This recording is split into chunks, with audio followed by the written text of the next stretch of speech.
కాదండి ఒకటండి. అంటే హైడ్రా విషయంలో మాట్లాడుకుంటే అది హైడ్రానా? హైడ్రామానా? అనేది ఒక క్వెషన్. అలాగే పేదలకి ఎట్లా నోటీసులు ఇస్తారనేది ఇది ప్రతిపక్షాల నుంచి వచ్చే ఇప్పుడు మాట. దీనికేం చెప్తారు? హైడ్రా అనే దానికి మన తన అనే భేదాలుండవు. హైడ్రా చెరువు శిఖం అంటే ఎఫ్టిఎల్ చెరువు ఎక్కడ వరకు నిండుతో వరదొస్తే ఆ ప్రాంతంలో వ్యాపార సంస్థలు వ్యాపారం చేసుకుంటూ ఆకాశ హార్మ్యాలు అపార్ట్మెంట్లుంటే అసలు నోటీసులు ఇవ్వకుండా సుప్రీంకోర్టు జడ్జిమెంట్ల ప్రకారం కూల్చివేస్తుంది. ఒకవేళ నివాస యోగ్యాలుగా ఎవరైనా సామాన్య మధ్యతరగతి ప్రజలైతే కబ్జాలు చెయ్యరు. ఎవడైతే బలిసినోడో బడాబాబులు ఎవడైనా ఇల్లు కట్టుకొని అందులో ఉంటే వాళ్లకు నోటీసులు ఇస్తారు, సమయం ఇస్తారు. ఆ సమయంలోగా మీరు ఖాళీ చేయాలని చెప్తారు. ఆ వినకపోతే తర్వాత కూల్స్తారు. అందుకే స్వయానా ముఖ్యమంత్రి సోదరుడైనటువంటి ఆయనే నాకు అవకాశం ఇస్తే ఖాళీ చేసి వెళ్ళిపోతా, లేకపోతే కూలిస్తే ఇంకో దగ్గర పోతా అని స్వయంగా ముఖ్యమంత్రి సోదరుడు చెప్పినప్పుడు చట్టం అనేది ముఖ్యమంత్రి సోదరుడికైనా ప్రతిపక్ష బీఆర్ఎస్ పార్టీకైనా బీజేపీకైనా ఎవరికైనా ఒకటే. కాంగ్రెస్ నాయకుడు పల్లం రాజు స్పోర్ట్స్ ఏదైతే ఉన్నదో అక్కడ బిల్డింగ్స్ ఉన్నాయి, మొత్తం కూల్చారా లేదా అక్కడ వ్యాపారం జరుగుతుంటే? అదే విధంగా ఎంఐఎం సంబంధించిన ఎమ్మెల్యే సంబంధించినటువంటి వ్యాపార సంస్థ భవనాలను కూల్చారా లేదా? కానీ ఫాతిమా కాలేజ్ ఎందుకు టచ్ చేయట్లేదు? ఫాతిమా కాలేజ్ ముందే ఒక చెప్పిన విషయం. ఎందుకు చేయట్లేదు చేస్తారు. ఉమ్. ఫాతిమా కాలేజ్ లో కొన్ని వేల మంది విద్యార్థులు చదువుతున్నారు. అర్ధాంతరంగా భవనాలు కూల్స్తే వాళ్ళని వేరే దగ్గరకు తరలించడానికి అవకాశం ఉండదు. కాబట్టి వాళ్ళకి అవకాశం ఇచ్చి నోటీసులు ఇచ్చి విద్యా సంవత్సరం ముగిసిన తర్వాత ఆ ప్రక్రియ తప్పకుండా చేపడతారు. అది ఎవరైనా ఆగదు. అసలు ఓవైసీలకు కాంగ్రెస్ పార్టీ ఎందుకు భయపడుతుంది? అసలు ఓవైసీలను జైల్లో పెట్టిందే ఆదిలాబాద్ జైల్లో మత విద్వేషాలు రెచ్చగొట్టే విధంగా ఆ రోజు 2012లో కిరణ్ కుమార్ రెడ్డి గారు ముఖ్యమంత్రి ఉన్నప్పుడు రెచ్చగొట్టే విధంగా మాట్లాడితే అసలు ఓవైసీలకు భయపడకుండా వాళ్ళని జైల్లో ఆదిలాబాద్ జైల్లో పెట్టినటువంటి చరిత్ర కాంగ్రెస్ పార్టీది. కాంగ్రెస్ పార్టీకి ఏం అవసరం ఉండదు. బీఆర్ఎస్ నాయకులు ఇదే క్వశ్చన్ చేస్తున్నారు కదా, ఓవైసీని టచ్ చేసే దమ్ము మీకు లేదని చెప్తున్నారు. ఓవైసీని ఆల్రెడీ ఆయన పార్టీ ఎమ్మెల్సీలే కూల్చేసిన నెక్స్ట్ పోయేది అక్కడికే కదా. ఎక్కడ చెరువు శిఖంలో చెరువు నిండే ప్రాంతంలో వరద వస్తే చెరువు ఎంత మేరకు నిండుతుందో అంత మేరకు ఏ భవనాలున్నా అది పేద మధ్యతరగతి సామాన్య ఉండదు. అది తప్పు, భవిష్యత్ ప్రళయానికి ముప్పు. కాబట్టి ఒకవేళ ఈ పని చేయకపోతే భవిష్యత్ ప్రళయం వచ్చి తీరుతుంది. అందుకే నేనేమంటున్నా, హైడ్రా అనేది ఒక ముందు చూపుతో దూరదృష్టితో రేవంత్ రెడ్డి గారు ఏర్పాటు చేశారు. హైదరాబాద్ కు వరదల కొత్త కాదు, ఈ తరం కూడా తెలుసుకోవాలి మీ లెజెండ్ టీవీ ద్వారా. 1908లో 6వ నిజాం ఉన్నప్పుడు మీర్ మెహబూబ్ అలీ ఖాన్ ఉన్నప్పుడు మూసీకి పెద్ద ఎత్తున వరదలు వచ్చినాయి. 60 అడుగుల ఎత్తు మీద వరద, 60 అడుగుల హైదరాబాద్ నగరంలో వరదలు వస్తే దాదాపు 15,000 మంది అధికారికంగా గణాంకాల ప్రకారం చనిపోయారు. అనధికారికంగా చరిత్రకారులు చెప్పిన ప్రకారం 50,000 మంది చనిపోవడం జరిగింది. ఆ విధంగా జలప్రలయం చూసినటువంటి వాళ్ళు భవిష్యత్తులో రాకుండా 6వ నిజాం కూడా చాలా తాపత్రయం పడాడు. కానీ 7వ నిజాం మీర్ ఉస్మాన్ అలీ ఖాన్ వచ్చిన తర్వాత వరద నియంత్రణ వ్యవస్థను మూసీ నది పైన ఏర్పాటు చేయడం జరిగింది. హైదరాబాదు సికింద్రాబాద్ జంట నగరాలుగా అప్పుడే విస్తరిస్తున్నాయి, నగరాలుగా అభివృద్ధి చెందుతున్నాయి. వీటిల్లో భవిష్యత్తులో జలప్రలయం రాకుండా ఉండాలంటే ఏం చేయాలని చెప్పి ఇక్కడ ఖైరతాబాద్ లో మోక్షగుండం విశ్వేశ్వరయ్య గారు భవనం చూస్తాం. ఆ మోక్షగుండం విశ్వేశ్వరయ్య గారు అప్పటికే ప్రముఖ ఇంజనీర్ నైజాం కాలంలో. ఆయన్ని తన ఆస్థానానికి పిలిపించుకొని 7వ నిజాము మీర్ ఉస్మాన్ అలీ ఖాన్ వరదలు రాకుండా భవిష్యత్తులో జంట నగరాలకు ఏం చేయాలని ఆయన సలహా అడిగితే ఆయన చెప్పిన సలహా ప్రకారం నిజాం పాటించాడు. హైదరాబాద్ కు ఉత్తరాన జంట జలాశయాలను తవ్వాలి, వచ్చే మూసీ వరద మొత్తం కూడా నిలువరించాలి అని చెప్తే ఉస్మాన్ సాగర్ 1912లో ఉస్మాన్ సాగర్ జలాశయాన్ని తవ్వి మూసీ వరద అందులో చేరే విధంగా చేశారు. ఆ తర్వాత ఈసీ ఉపనది, మూసీకి ఉపనది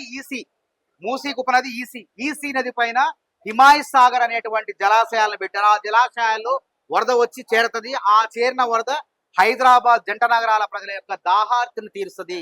ఈ లక్ష్యం కోసం ఆ జంట జలాశయాలు తవ్వితే మనం రాజకీయ నాయకులు అందరం కూడా, సినిమా తారలు, రాజకీయ నాయకులు, పారిశ్రామికవేత్తలు ఇష్టం వచ్చినట్లుగా చెరువు శిఖాలను ఆక్రమించేసి ప్రకృతి ప్రకోపించే విధంగా, ప్రళయం వచ్చే విధంగా ఆడ ఆకాశ హార్మ్యాలను నిర్మించడం జరిగింది. ఇది ఎవరికి భవిష్యత్ తరాలకు విపత్తు, ముప్పు. కాబట్టి రేవంత్ రెడ్డి గారు ఆలోచన చేశారు. అప్పుడున్నటువంటి టీడీపీ ప్రభుత్వం 1996లో తెలుగుదేశం ప్రభుత్వం 111 జీవోని తీసుకొచ్చింది. ఏమని తీసుకొచ్చింది?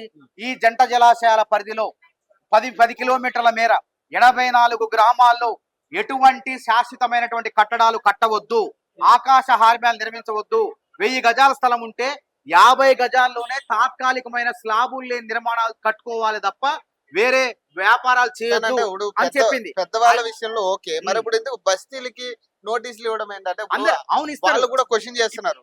మాకు అన్ని పట్టాలు ఇచ్చింది, రిజిస్ట్రేషన్ పరంగా మాకు భూమి ఉంది, మరి ఇప్పుడు మాకు నోటీసులు ఇస్తే మేము ఎట్టిపోతామా అంటారు వాళ్ళు. వాళ్ళకు ప్రత్యామ్నాయం చూపించే విధంగా నిజమైనటువంటి పేదవాళ్లకు నష్టం వాటిల్లకుండా రాష్ట్ర ప్రభుత్వం పనిచేస్తది.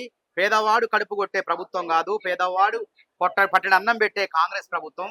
ఎవడైతే బడాబాబులు ఉన్నారో ఆ చెరువు శిఖాలను ఆక్రమించి ఇప్పుడు త్రిబుల్ జీవో పరిధిలో ఆక్రమించడం మూలంగా ఏ విధంగా నష్టం వాటిల్తుందో కేటీఆర్ గారు ఫిరంగి కాలువ నాలాను మూసివేసి గండిపేట చెరువులో పోయి నాలాను మూసివేసి త్రిబుల్ జీవో పరిధిలో ఏ విధంగా జన్వాడ ఫామ్ హౌస్ నిర్మించారో అట్లాంటి నిర్మాణాలు ఉండకుండా ఏ కాంగ్రెస్ నాయకుడు అని సరే చేయకుండా తగు జాగ్రత్తలు తీసుకునే విధంగా హైడ్రా మీ పనిచేస్తుంది. సొంత పార్టీ నాయకుడైనా కూడా వదలరు. ఎవరిని వదలం, సొంత తమ్ముడినే వదలలేదు, అన్ననే వదలలేదు, రేవంత్ రెడ్డి గారు సోదరునే వదలలేదు. ఇంకా కూల్చలేదు కదా. కూల్చినప్పుడు కూలుస్తారు. అది ఏమన్నా చెరువు శిఖంలో లేదు. చెరువు శిఖంలో ఉంటే ఎంత పెద్దవాడుతున్నా తప్పకుండా నోటీసులు ఇవ్వకుండా కూలుస్తారు. నివాసం కోసం వ్యాపారం చేయకుండా నివాసం కోసం ఉంటే ఇబ్బంది లేదు. వాళ్ళు నోటీసులు ఇస్తారు, సమయం ఇస్తారు, కూల్చివేత చేస్తారు. అదే విధంగా చెరువు శిఖాలు ఏం చేయాలో వ్యవసాయం మాత్రమే చేసుకోవచ్చు. పొంగులేటి శ్రీనివాస్ రెడ్డి గారు కూడా ఆదర్శంగా నిలిచారు, నాది కూల్చండి అన్నారు. పట్నం మహేందర్ రెడ్డి కూడా నాది చెరువు శిఖంలో ఉంటే కూల్చమని చెప్పారు. మరి కాంగ్రెస్ నాయకులే ఆదర్శంగా ఉండి కూల్చమని చెప్పినప్పుడు బీఆర్ఎస్ నాయకులకు ఏం రోగం వచ్చింది? మాది కూడా కూల్చండి అని చెప్పొచ్చు కదా. కూల్చండి అని చెప్పకుండా గుమ్మడికాయ దొంగ ఎవడు అంటే భుజాలు తడుపుకున్నప్పుడు కేటీఆర్ హైకోర్టు పోతున్న పాము సక్రంగా కోల్చొద్దని, పల్లా రాజేశ్వర రెడ్డి నా చెరువు శిఖంలో లేదు నాది కోల్చొద్దు అని చెప్పి ఆయన కోర్టుకు పోతాడు. మల్లారెడ్డి ఇందాక పిచ్చి పెట్టినట్టు మాట్లాడుతాడు. బంగారు తెలంగాణ అంటే బొంగులో తెలంగాణ.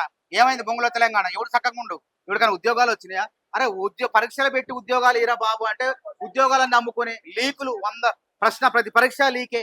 నిరుద్యోగుల జీవితాలతో, ఉద్యోగుల 1వ తారీఖు జీతాలు ఏక ఉద్యోగుల జీవితాలతో, అందరి జీవితాలతో ఆడుకున్నారు. ప్రజలు వాళ్ళకి ఏ గతి పట్టించారో చూసిండ్రు.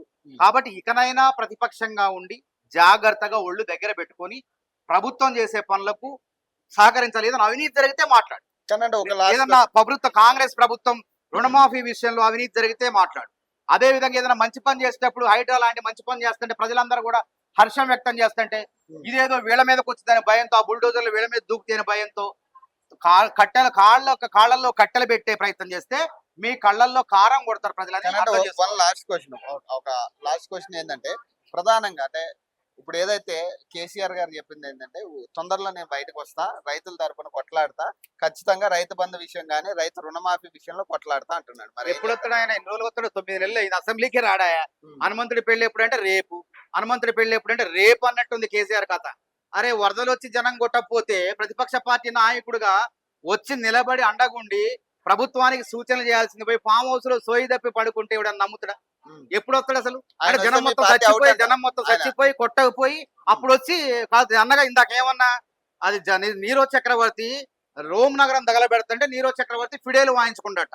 ఈ కేసీఆర్ గారి కథ కూడా అట్టుంది. జనం మొత్తం వరదల్లో కొట్టకపోయి వర్షాలు వచ్చిపోతుంటే ఏం నేను వస్తా ఉండండి కొద్ది రోజుల్లో వస్తా అంటే ఏంది అసలు? ఇది అర్థం ఉంది ఏమన్నా దీనికి? కేటీఆర్ గారేమో విహారయాత్ర, అమెరికా పర్యటన రద్దు చేసుకోవాలి. ఎందుకు? నీకు ప్రజల కన్నా ముఖ్యమా? ప్రజల కష్టాల్లో ఉంటే, వరదల్లో ఉంటే నీకు అమెరికా యాత్ర ముఖ్యమా? పోతే పోయి ₹1,00,000 ఫ్లైట్ ఛార్జీలు, 2 లక్షలు పోను రాను ముగించుకొని రా. వెంటనే పో, ఖమ్మం పో, నల్గొండ పో, సూర్యాపేట పో, కరీంనగర్ పో, మహబూబాద్ పో, వరంగల్ పో, పోయి ఆదుకో. అప్పుడు ప్రజలు జాలి పడతారు, కనికరిస్తారు. ఇప్పుడు కాకపోయినా 10 ఏళ్ల తర్వాత అయినా మీకు అవకాశం కనికరించే అవకాశం ఉంది. దాన్ని చూసుకోకుండా ఇష్టం చేసే ప్రభుత్వానికి, పనిచేసే ప్రభుత్వానికి, కాళ్ళలో వెంటనే స్పందించిన ప్రభుత్వానికి కాళ్ళల్లో కట్టబెట్టే ప్రయత్నం చేస్తే మాత్రం క్షమించరు ప్రజలది గుర్తుపెట్టుకోండి. Right, thank you.